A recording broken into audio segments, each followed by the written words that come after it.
Hey there folks, I'm John Nash with Ukulele Inspired. Today we start something new. For the month of December, we're going to be working on a 4-part video series on an instrumental arrangement of the Christmas tune Silent Night. You can think of this as a little intro to solo playing on the ukulele, and also a little glimpse into what we're working on in the solo track of our UkeLab group classes. So if you're interested in following along, make sure you hit that subscribe button so you can check out new videos as they come out. Also, if you want to help support our work and also get some access to some more in-depth content like handouts, some exercises, and also our digital arrangement via SoundSlice, make sure you check out the link in the description below. Let's get started.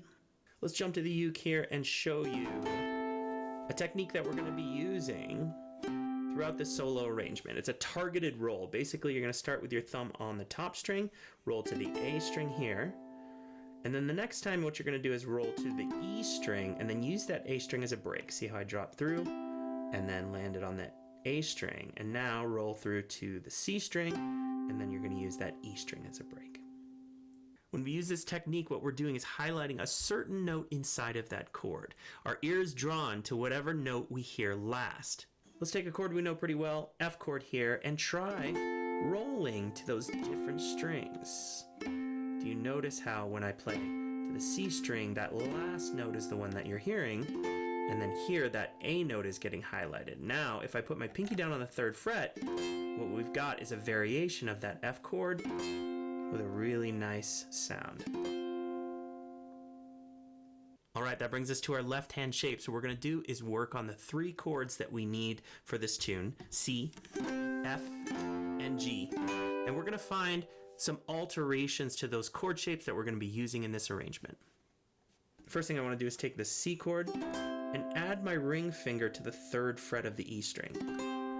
So I've got a slightly different sounding C chord here, open, open, 3, and 3. The other alteration I want to work on with a C chord is 0, 0, 3, and then 7. Nice big stretched out voicing here on the chords. All right, next we'll go to our G. We've got 2 alterations for this one as well. We've got this first open position, and then what I want to do is put my middle finger on the 3rd fret, pinky down on 5, and then roll through that chord there. 0, 2, 3, and 5. And then the last alteration is like a barred D7. What we're going to do is move up to the 7th fret here, put our middle finger down on the 8th fret. So there's our 3 shapes. We've got our G, we've got our 0, 2, 3, 5, and then we've got our bar G here. And very last is our F chord, and then the alteration we worked on in the last section of the video.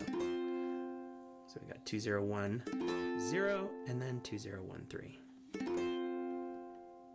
If you can put some time into getting familiar with those chord alterations and also that targeted rolling with our right hand, then you're going to have a really good foundation to be building this arrangement on. All right, let's jump down the arrangement and take a look at a few particulars we need to pay attention to in our notation. First, you'll notice that there are 2 different colors in both the staff notation and the tablature. Red and black notes. The red notes represent the melodic line, and then the black notes represent the accompaniment. That's a nice way to really segment these things out, and always working on the melody is a healthy thing to do. Without the accompaniment. Now with the accompaniment, rolling, and a little arpeggio, roll.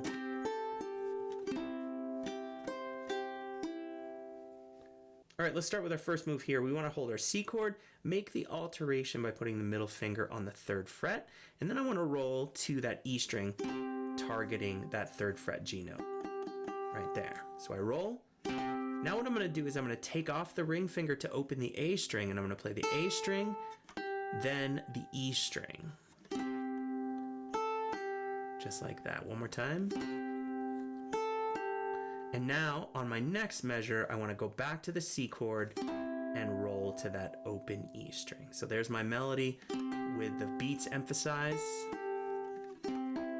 Good. Now how I want to accompany this is after my first roll, I'm going to put a strum on beat 2, and then I'm going to play open 3, and then I'm going to roll to the E string, and then I'm going to do this arpeggio.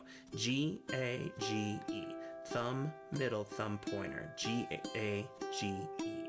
So that's going to happen 2 and 3 and. So the whole thing sounds like this. We roll to 3, strum, play open, play 3rd fret, roll to open E, then there's our arpeggio. The nice part about this arrangement is right after that you're going to repeat verbatim.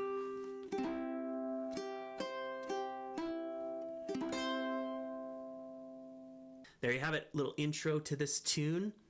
Like I said, if you want to follow along a little more in depth and help support our work, make sure you check out the link in the description below.